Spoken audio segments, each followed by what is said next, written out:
Hi everyone, solid state हम लोग पढ़ रहे थे। लास्ट क्लास में क्रिस्टलाइन एमॉर्फस सॉलिड के बीच का अंतर, आइसोट्रॉपी एंड आइसोट्रॉपिक प्रॉपर्टीज को एक्सप्लेन किए थे। उसके बाद एक उसमें देखे थे नया टर्म हम लोग मेसोमॉर्फिक स्टेट। अभी इसमें हम लोग देखने वाले हैं आइसोमॉर्फिज्म। ऑर्गेनिक बेस्ड टॉपिक को थोड़ा सा डील किए थे, वैसे ही कुछ है। the property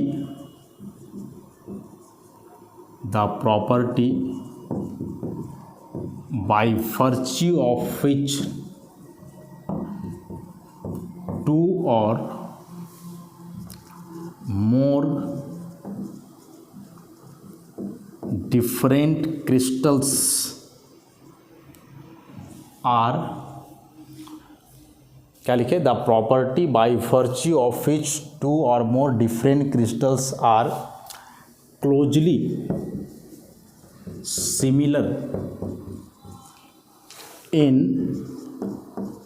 shape is called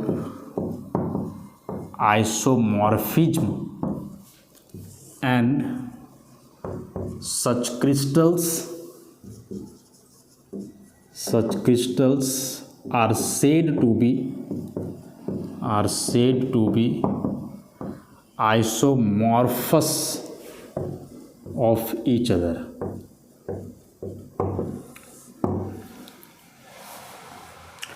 या सिंपल सा समझ लो कि दो या अधिक क्रिस्टल या कोई कंपाउंड जिनका फॉर्मूला अलग हो, केमिकल कंपोजिशन अलग हो, लेकिन जो उसके कंस्टिट्यूएंट पार्टिकल्स होंगे उनका अरेंजमेंट एक जैसा होगा, मतलब शेप उनका एक जैसा होगा।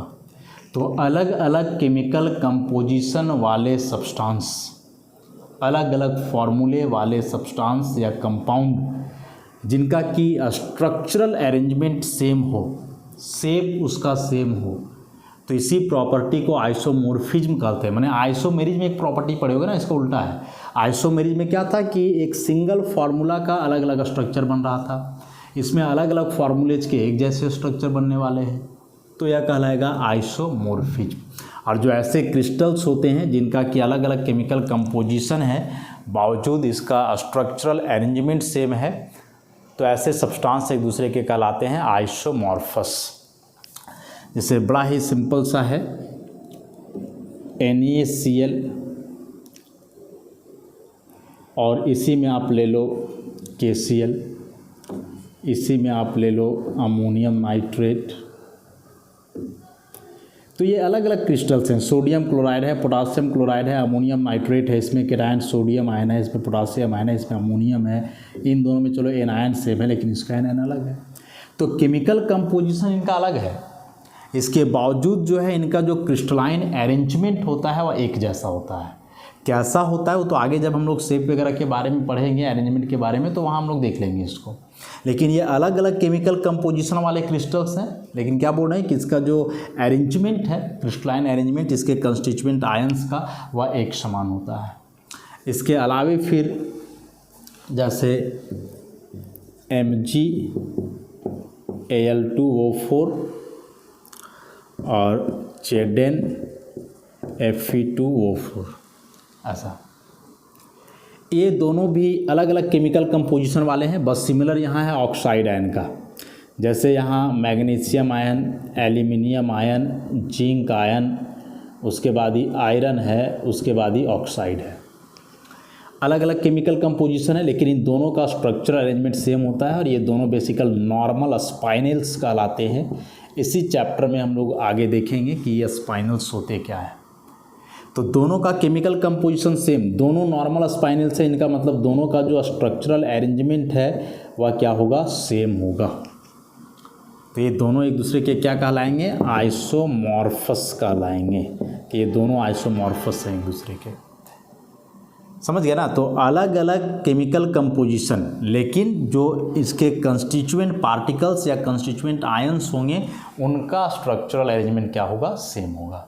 और पढ़ेंगे आगे, जैसे भी लग रहा होगा नहीं क्या होगा कि नहीं होगा, तो इस चैप्टर में पढ़ना है कि इसका अरेंजमेंट कैसा है, इसका कैसा है, या इन सब स्पाइनल्स का अरेंजमेंट कैसा होता है। तो इन सारी चीज़ों को आगे हम लोग को पढ़ना है।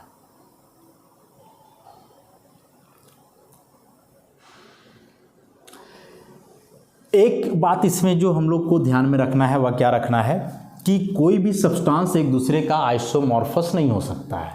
आइसोमॉर्फस होने के लिए जो उसमें कंस्टिट्यूएंट होंगे, मतलब उसके आयन्स या एटम, उनका केमिकल बिहेवियर सेम होना चाहिए। कहने का मतलब कि जैसे यहाँ मैग्नीशियम आयन है, यहाँ जिंक आयन है, दोनों का केमिकल बिहेवियर सेम है इन सेंस कि दोनों डाइवैलेंट है। यहाँ एल्यूमिनियम है, यहाँ आयरन है, केमिकल बिहेवियर सेम है, मतलब दोनों ट्राइवैलेंट है, ऐसे करके। उसी प्रकार से यहाँ ये तीनों मोनोवैलेंट हो रहे हैं, ये भी सभी मोनोवैलेंट है। या इसके आधार पे देखोगे तो ये दोनों का वैलेंस में जो है 8 इलेक्ट्रॉन दिखेगा। तो मतलब ऐसे कई पॉइंट्स हैं जो बतला रहा है कि ये कंस्टिट्यूएंट पार्टिकल्स का केमिकल बिहेवियर सेम है। तो केमिकल बिहेवियर सेम होने के चलते ही इनका स्ट्रक्चर क्या हो जा रहा है, सेम हो जा रहा है। और ऐसे ही सब्सटेंस एक दूसरे के आइसोमॉर्फस कहलाते हैं, या फिर ये प्रॉपर्टी कहलाएगा आइसोमॉर्फिज्म।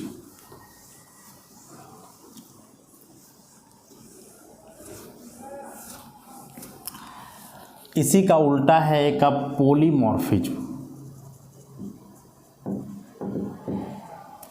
पॉलीमॉर्फिज्म उल्टा इसका आइसोमॉर्फिज्म का। आइसोमॉर्फिज्म में हम लोग क्या देखे थे, अलग अलग केमिकल कंपोजिशन था, लेकिन जो स्ट्रक्चरल अरेंजमेंट हो रहा था वह एक जैसा, शेप एक जैसा हो रहा था। तो इस बार क्या होगा कि फॉर्मूला सेम ही रहेगा, लेकिन उसका स्ट्रक्चरल अरेंजमेंट अलग अलग। ऐसे लिख सकते हैं, the existence of A solid material in more than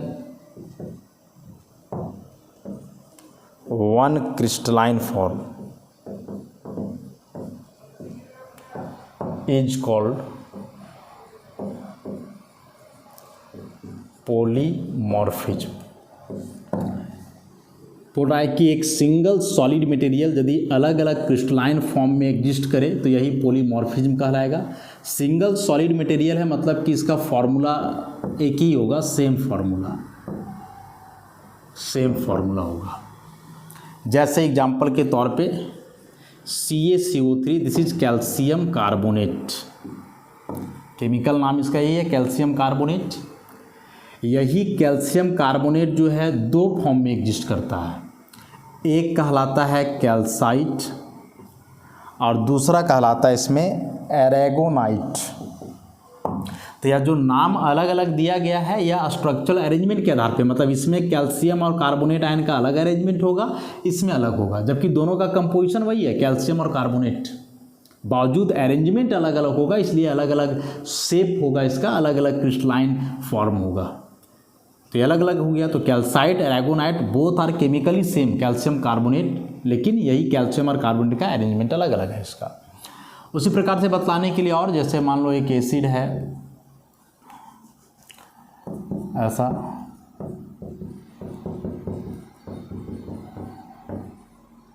ऐसा इसका नाम आप लिखोगे तो क्या हो जाएगा, ब्यूट 1 2 3 4 2 डाइओइक एसिड, ऐसा। अब जो यह सब्सटेंस है ब्यूट 2 डाइओइक एसिड, इसका भी दो प्रकार का अरेंजमेंट पॉसिबल है। एक अरेंजमेंट आप ऐसे दिखला सकते हो और दूसरा अरेंजमेंट को आप ऐसे दिखला सकते हो, ऐसा। क्या अंतर है इसमें? जो आइडेंटिकल ग्रुप्स है डबल बॉन्ड के सेम साइड है, दोनों हाइड्रोजन सेम साइड, दोनों carboxyl group same side, hydrogen opposite carboxyl opposite, मतलब यह सिस अरेंजमेंट है, ऑर्गेनिक में पढ़े होगे। और इस अरेंजमेंट को हम लोग बोलते हैं ट्रांस। नाम भी अलग है, सिस अरेंजमेंट वाले का नाम है मैलाइक एसिड और ट्रांस अरेंजमेंट वाले का नाम है फ्यूमेरिक एसिड। अब बोलोगे सर स्ट्रक्चर अलग होने से क्या हो गया? स्ट्रक्चर अलग होने से प्रॉपर्टी अलग है, डायपोल मोमेंट दोनों का अलग अलग है, दोनों का मेल्टिंग पॉइंट अलग अलग है। तो है एक ही composition, this one 2 OH group है, 2 CH ग्रुप है, एक डबल बॉन्ड है, लेकिन यह जो अलग अलग अरेंजमेंट हुआ इस आधार पे जो इसका प्रॉपर्टी अलग अलग हो रहा है, यही कहलाता है इसके लिए पॉलीमॉर्फिज्म, कि वह प्रॉपर्टी जिसमें एक सिंगल सब्सटेंस एक से ज़्यादा क्रिस्टलाइन फॉर्म में एग्जिस्ट कर ले। आइसोमॉर्फिज्म का उल्टा, आइसोमॉर्फिज्म में था अलग अलग फॉर्मूला था, स्ट्रक्चरल अरेंजमेंट सेम था। यहाँ फॉर्मूला सेम है, स्ट्रक्चरल अरेंजमेंट अलग अलग है। ठीक, तो ये सभी कॉमन से टर्म्स है छोटे छोटे एग्जाम में जहाँ से क्वेश्चन जो है पूछता है, या ऐसे पूछेगा कैल्साइट और एरागोनाइट एक दूसरे के क्या हैं, पॉलीमॉर्फिज्म है, आइसोमॉर्फिज्म है, मेसोमॉर्फिक स्टेट है, ऐसे करके कुछ भी पूछ सकता है। तो ध्यान रखोगे, एग्जाम्पल्स जो पूछे भी जाएंगे एग्जामिनेशन वगैरह में तो वही रहेंगे जो नोट्स में है, क्योंकि ऐसे एग्जाम्पल्स बहुत सारे नहीं हैं, जो लिमिटेड है वो लिखा गया है। अब हम लोग काफ़ी डिटेल में एक्सप्लेन करेंगे क्या क्वार्ट्ज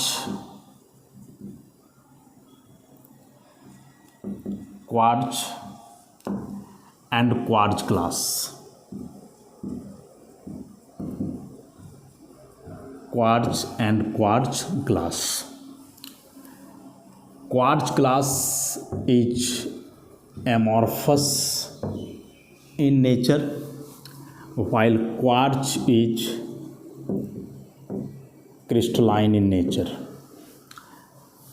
तो यह क्रिस्टलाइन और एमॉर्फस के अलावे वे कौन से फैक्टर्स या पॉइंट्स हैं जो क्वार्ट्ज और क्वार्ट्ज ग्लास में अंतर को बतलाते हैं, क्योंकि बड़ा ही कॉमन सा है, कभी कदार तो लगता है कि ये सेम ही है क्वार्ट्ज और क्वार्ट्ज ग्लास। हालांकि यहाँ क्वार्ट्ज नहीं, हम लोग केवल ग्लास भी लिखते हैं। तो क्वार्ट्ज और ग्लास में क्या अंतर है? केमिकली ये दोनों सेम है, chemically both are same, both are silicon dioxide, both are chemically same SiO2 silica. तो पहला कि केमिकल फार्मूला इसका यही रहा SiO2। दूसरा कि यह जो SiO2 है वह क्रिस्टलाइन फॉर्म में होगा। तीसरा कि जो SiO बॉन्ड है यह पोलर नेचर का है और पोलर के साथ ही साथ कोवेलेंट नेचर का है। मतलब कि सिलिकॉन मेटल है, ऑक्सीजन नॉन मेटल है, तो हम लोग को लगता है कि मेटल नॉन मेटल है, इसका मतलब कि आयनिक होना चाहिए, लेकिन नहीं, यह प्रीडोमिनेंटली जो है कोवेलेंट नेचर का बॉन्ड है। मतलब यहाँ सिलिकॉन ऑक्सीजन के बीच जो बॉन्ड बना है वो ऑर्बिटल्स के ओवरलैपिंग से बना है, इलेक्ट्रॉन का ट्रांसफ़र ना हो करके बल्कि ऑर्बिटल का ओवरलैपिंग हुआ है।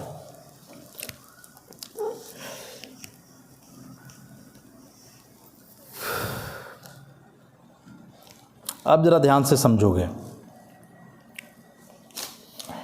कि यह जो SiO2 है, यह SiO2 कन्वर्ट होता है SiO4 4- में। यहाँ यह कहलाएगा सिलिका और इस जगह पे यह कहलाएगा सिलिकेट आयन। मतलब यह सिलिका बेसिकली सिलिकेट आयन के रूप में भी जो है एग्जिस्ट करता है, या उसी के रूप में बोलो कि एग्जिस्टेंस ही इसका होता है। अब यदि इस सिलिकेट आयन की हम लोग बात करें तो कैसा इसका अरेंजमेंट होगा? तो देखो 4 ऑक्सीजन है और 4 नेगेटिव चार्ज है, मतलब सब पे एक माइनस होगा। बचा सिलिकॉन, तो वैलेंस सेल में 4 इलेक्ट्रॉन और ये 4 के चारों जो हैं मोनोवैलेंट है। तो इसका मतलब कि सिलिकॉन जो यहाँ 4 बॉन्ड बनाने वाला है सबके साथ कोवेलेंट, वह चारों सिंगल बॉन्ड बनने वाला है। और ऐसे 4 सिंगल कोवेलेंट बॉन्ड मतलब सिग्मा बॉन्ड का फॉर्मेशन हो तो अरेंजमेंट कुछ इस प्रकार से होता है। और ऐसे अरेंजमेंट को हम लोग क्या बोलते हैं? टेट्राहेड्रल अरेंजमेंट के नाम से जानते हैं। तो यह जो सिलिकेट में सिलिकॉन और ऑक्सीजन आपस में जुड़े होते हैं वे किस अरेंजमेंट से जुड़े हैं? ऐसा टेट्राहेड्रल अरेंजमेंट से। ऐसा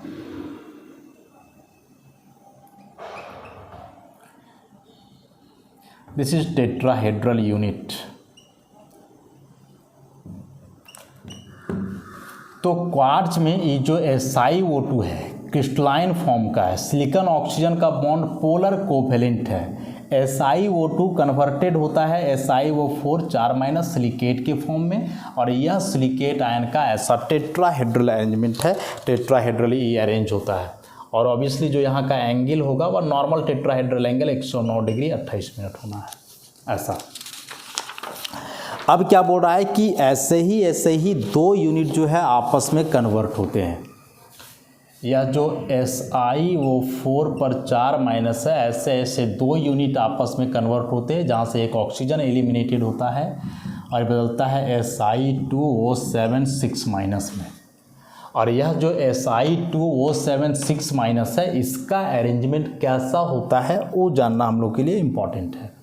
तो ध्यान से देखोगे, यही अरेंजमेंट को यहाँ हम लोग लिखेंगे, Si एक O माइनस, फिर एक दूसरा O माइनस, फिर एक तीसरा O माइनस, एक ऑक्सीजन फिर यहाँ है।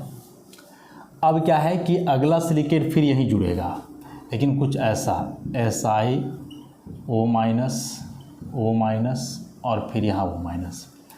मतलब एक ऑक्सीजन एलिमिनेटेड है यहाँ से, एक ऑक्सीजन नहीं रहेगा, एक ऑक्सीजन हटा हुआ है यहाँ से, बाहर निकला हुआ है, O माइनस एक हटा हुआ है यहाँ से।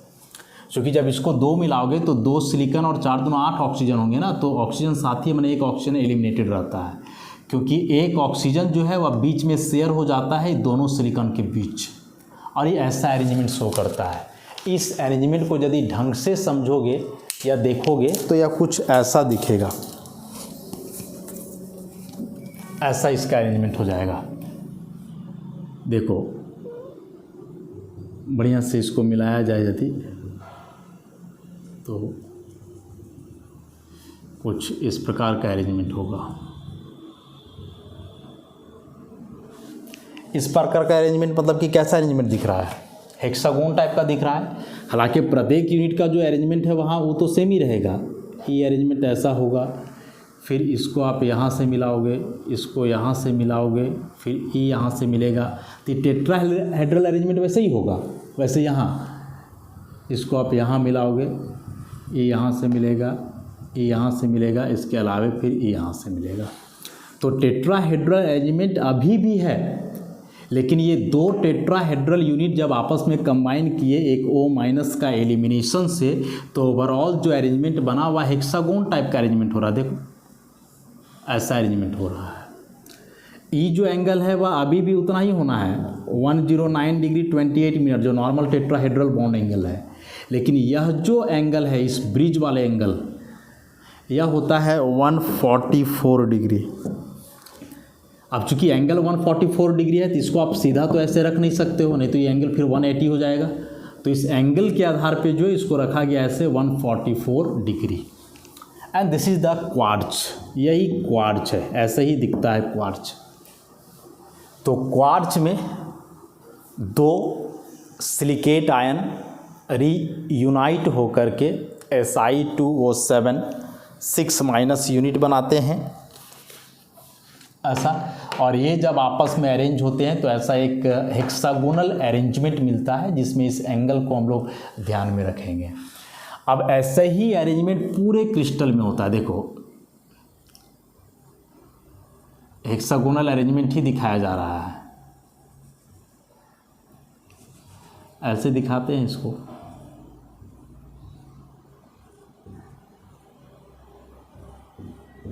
ऐसा हेक्सागोनल अरेंजमेंट पूरे क्रिस्टल में हो। देखो एक हेक्सागोनल रिंग बना, फिर ऐसा ही करके होगा पूरे में।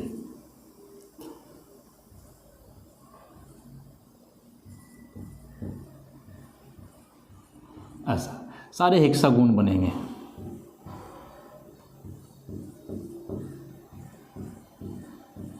ऐसा तो यदि पूरे में ऐसा ही हेक्सागोनल अरेंजमेंट बन जाए, सब जो गोल गोल दिखा रहे हैं वो सिलिकेट यूनिट को दिखा रहा है, ऐसा ही पूरे में अरेंजमेंट होते जाए ऐसा। तो दिस इज द क्वार्ट्ज। तो ये बताया कि क्वार्ट्ज में जो है ऐसा एक रेगुलर अरेंजमेंट है सिलिकेट यूनिट का, और इसी के चलते जो है क्वार्ट्ज कहीं ना कहीं एक इलेक्ट्रिकल कंडक्टर के जैसा बिहेव करता है, या इलेक्ट्रिकली फिट है, इलेक्ट्रिकल कंडक्टर का काम करेगा।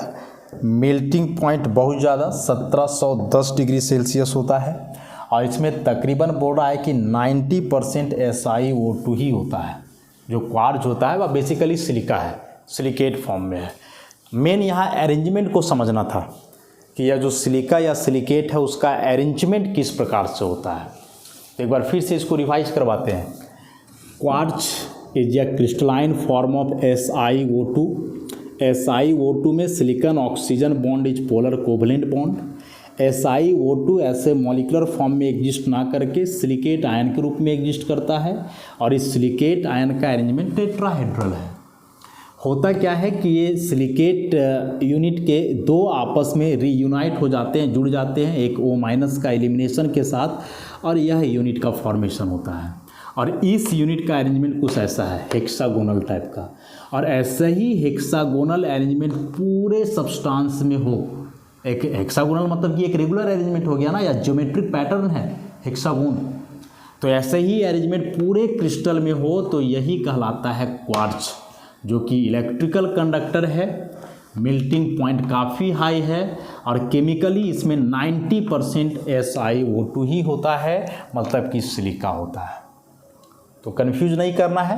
अब क्वार्ट्ज ग्लास में कुछ अलग नहीं है, क्वार्ट्ज ग्लास में भी यही सब बात है, बस यहाँ ये जो हेक्सागोनल अरेंजमेंट है या पूरे क्रिस्टल में ऐसा रेगुलर हेक्सागोनल अरेंजमेंट नहीं होता है बस। तो खैर उसको तो अभी हम लोग देखेंगे, बस इस चीज़ को ध्यान में रखोगे कि कैसे यह अरेंजमेंट बनाया गया है एंगल के आधार पे। एक गलती यहाँ हो जाता है, बॉन्ड को लोग सीधा दिखा देते नहीं, एंगल चूँकि 144 है तो ऐसे ही टेढ़ा बॉन्ड दिखेगा। टेट्राहेड्रल अरेंजमेंट इन दोनों यूनिट का होगा ही, लेकिन जब ये दो टेट्राहेड्रल यूनिट आपस में जुड़ेंगे तो ऐसा एक हेक्सागोनल अरेंजमेंट मिलेगा, और यही हेक्सागोनल अरेंजमेंट पूरे क्रिस्टल के लिए होगा। नोट्स में मेंशन्ड है। तो अब जरा हम लोग क्वार्ट्ज ग्लास की बात कर लें। क्वार्ट्ज का तो देख लिए भाई कि एक ऑर्डर्ड अरेंजमेंट है सिलिकेट यूनिट का, और वो भी हेक्सागोनल वे में। तो क्वार्ट्ज ग्लास का क्या कहानी है, तो इसका भी वही हाल है, लेकिन इसका वो हाल है कि इसमें जो है वह एमॉर्फस फॉर्म में होता है SiO2। इसमें मात्र 80% ही SiO2 है, बाकी अदर कंपोजिशन होते हैं। और बोल रहा है कि it is very light fluffy powder, बहुत हल्का पाउडर होता है। फ्लफ़ी मतलब फूलने टाइप का, स्मूथ समझ सकते हो इसको ऐसा। अब बोल रहा है कि जो एमॉर्फस सिलिकॉन डाइऑक्साइड है, एमॉर्फस सिलिका, जब आप इसको हीट करोगे मतलब कि मेल्ट करोगे तो यह बड़ा आसानी से जो है लिक्विड में कन्वर्ट हो जाता है। मेल्टिंग पॉइंट इसका शार्प नहीं है, और सबसे बड़ा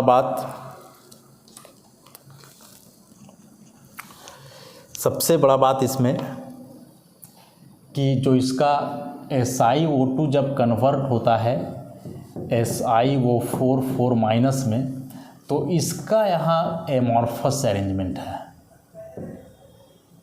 इसका जो है एमॉर्फस अरेंजमेंट है, रैंडम ओरिएंटेशन है।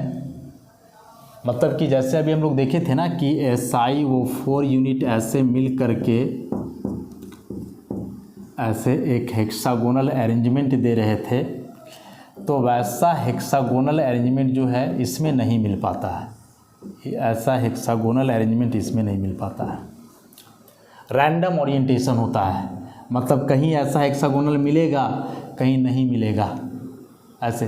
मतलब इस तरह का जो हेक्सागोनल अरेंजमेंट हो रहा था, ठीक है, कुछ में ऐसा दिखेगा, आगे देखोगे तो फिर ही ऐसा टाइप का दिख जाएगा, पता नहीं कि कैसा अरेंजमेंट है, ऐसा ऐसे दिख जाएगा, कुछ अलग नॉर्मल हेक्सागोनल अरेंजमेंट होगा ही नहीं ऐसा। तो अरेंजमेंट के आधार पे ही क्लासिफिकेशन है, और बहुत ज़्यादा अंतर इसमें कुछ है नहीं, बस अरेंजमेंट के आधार पे टोटल डिफरेंस इसमें बताया जा रहा है। उसके बाद यह जो है इलेक्ट्रिकल इंसुलेटर होता है। हाँ, इलेक्ट्रिकल इंसुलेटर होता है। क्वार्ट्ज इलेक्ट्रिकल कंडक्टर था, लेकिन यह जो क्वार्ट्ज ग्लास है यह इलेक्ट्रिकल इंसुलेटर है। और इलेक्ट्रिकल कंडक्टर वह क्यों हुआ, इंसुलेटर क्यों हुआ, तो ये कहीं ना कहीं अरेंजमेंट पे ही डिपेंड कर रहा है कि यह यूनिट का ऑर्डर अरेंजमेंट था क्वार्ट्ज में, तो इसी में भी कुछ आयंस फर्निश हो रहे होंगे। इलेक्ट्रॉन का तो सवाल है नहीं, क्योंकि सिलिकॉन के सारे इलेक्ट्रॉन इन्वॉल्व हैं, इसका भी सारे इलेक्ट्रॉन इन्वॉल्व हैं, लेकिन पोलर नेचर का होने के चलते में भी कुछ आयंस फर्निश होते होंगे, और वही आयंस जो है चार्ज कैरियर का काम कर रहे होंगे। अब चूंकि इसमें रैंडम ओरिएंटेशन है, रैंडम अरेंजमेंट है इस यूनिट का, तो इसमें वैसा कह पाना मुश्किल है कि फ्री आयंस इसमें आएंगे या नहीं, फ्री इलेक्ट्रॉन्स इसमें आएंगे या नहीं। इसलिए यह इलेक्ट्रिकली जो है इंसुलेटर होता है, मतलब इससे करंट पास नहीं करता है। सबसे बड़ा बात कि क्वार्ट्ज ग्लास बनता कैसे है, तो देखो होता क्या है कि यह जो क्वार्ट्ज है, यह पूरा क्वार्ट्ज है crystalline solid, crystalline solid.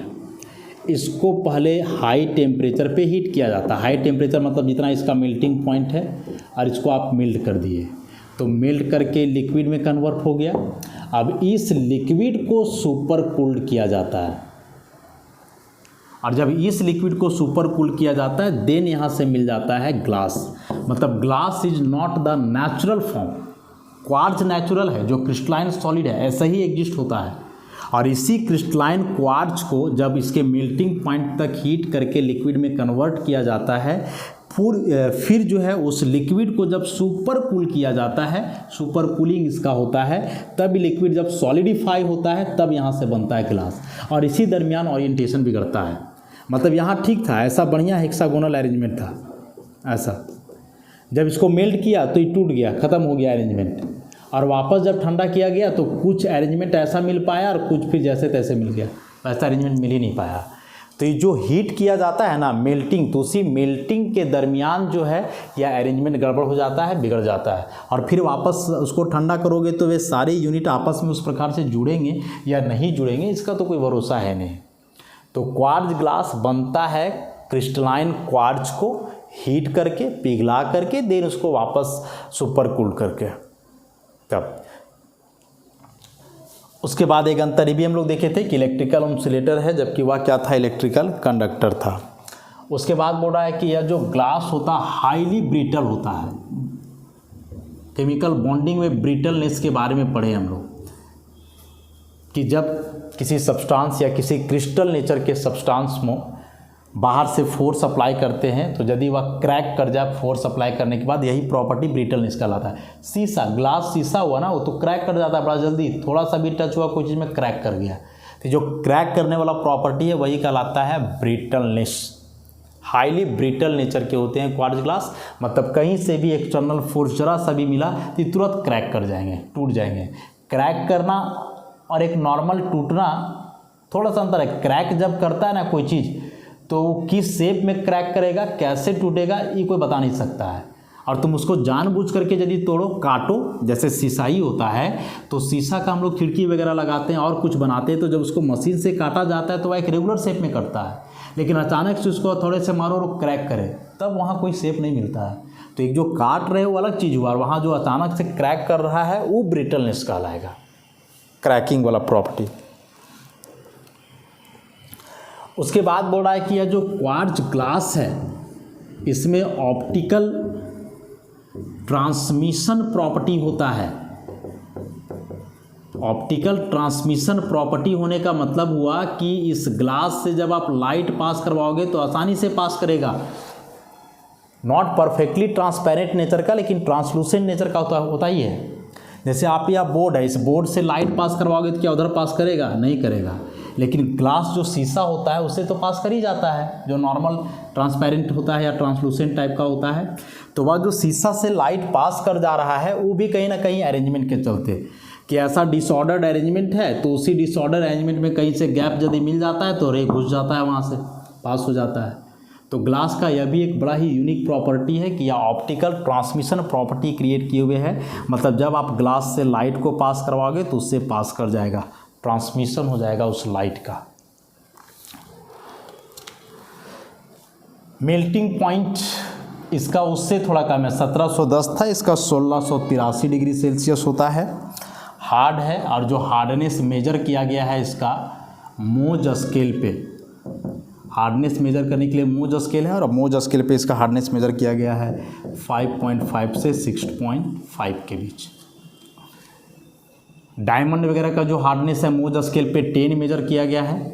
Diamond जो कि हार्डेस्ट मटेरियल है अभी तक का, मोज स्केल पे इसका हार्डनेस 10, ग्लास का उसका लगभग आधा होता है। मतलब बहुत हार्ड मटेरियल तो इसको नहीं बोला जा सकता है। यूज इसका जानते हो ऑप्टिकल डिवाइसेस वगैरह बनाने के लिए, सनग्लास बनता है या नॉर्मल चश्मा वगैरह जब हम लोग बनाते हैं, आँख वगैरह ख़राब होता है तो जो उसमें पावर लेंस लगता है वह शीशा का ही रहता है, और रीज़न उसका है वही लाइट का ट्रांसमिशन हो सके। अब मान के चलो कोई दूसरा सॉलिड मटेरियल का बना दिया गया, अब लाइट उसे क्रॉस ही नहीं कर रहा है तो दिखेगा कैसे, तुम्हारे आँख में लाइट जाएगा कैसे, रिफ्लेक्शन कैसे होगा, चीज़ों को तुम देख कैसे पाओगे। तो ग्लास का ही बनता है, क्योंकि ग्लास में यह ऑप्टिकल ट्रांसमिशन प्रॉपर्टी है कि आप उस चश्मा को पाने हो जिसमें लेंस लगा हुआ है, तो जब लाइट पड़ेगा तो उस चश्मा से, क्योंकि ट्रांसपेरेंट है ना, ग्लास है, तो उसमें घुस जाएगा लाइट, आपके आँख में जाएगा, वहाँ से रिफ्लेक्शन होगा उसका, फिर आप चीज़ों को जो है देख पाओगे। ऐसा तो ये कुछ इम्पॉर्टेंट डिफरेंसेस थे क्वार्ट्ज और क्वार्ट्ज ग्लास के बीच। मेन या स्ट्रक्चरल अरेंजमेंट है, इसके अतिरिक्त भी ये जो कई सारे पॉइंट्स हैं, उन सारे पॉइंट्स को आप एक एक करके पढ़ोगे, फिर मेन समझ ही लोगे वीडियो देख करके, तो बहुत ज़्यादा मुश्किल होना ही नहीं, क्या कि बहुत कन्फ्यूजन होता है क्वार्ट्ज और क्वार्ट्ज ग्लास में। Chemically both are same, SiO2 जो कन्वर्ट होता है SiO4 सिलिकेट आयन में, बस यही सिलिकेट आयन का जो अरेंजमेंट होता है, इसके चलते एक क्वार्ट्ज बन गया, दूसरा quartz glass. Quartz is natural, quartz glass is not natural. Quartz से ही बनता है क्वार्ट्ज ग्लास, और बनने के दरमियान ही उसका अरेंजमेंट गड़बड़ हो जाता है, उसी के चलते उसका प्रॉपर्टी चेंज कर जाता है। जो नॉर्मल क्वार्ट्ज होता है उसमें लाइट का ट्रांसमिशन वाला प्रॉपर्टी नहीं होता है उतना, लेकिन उसी को जब आप ग्लास में कन्वर्ट करोगे तो लाइट का ट्रांसमिशन प्रॉपर्टी आ जाता है उसमें। पार्टिकल्स के अरेंजमेंट पे सब कुछ डिपेंड कर रहा है ऐसा। तो खैर अच्छे से इन दो टॉपिक्स को कर लोगे, एग्जाम में आता है क्वार्ट्ज के बारे में नोट्स लिखने या क्वार्ट्ज क्लास के बारे में, या दोनों में डिफरेंस पूछेगा कि what are differences between quartz and quartz glass, तो नोट्स में मेंशन है, वहाँ से आप कर लोगे। बाकी फिर इस चैप्टर को हम लोग नेक्स्ट लेक्चर से आगे बढ़ाते हैं। धन्यवाद।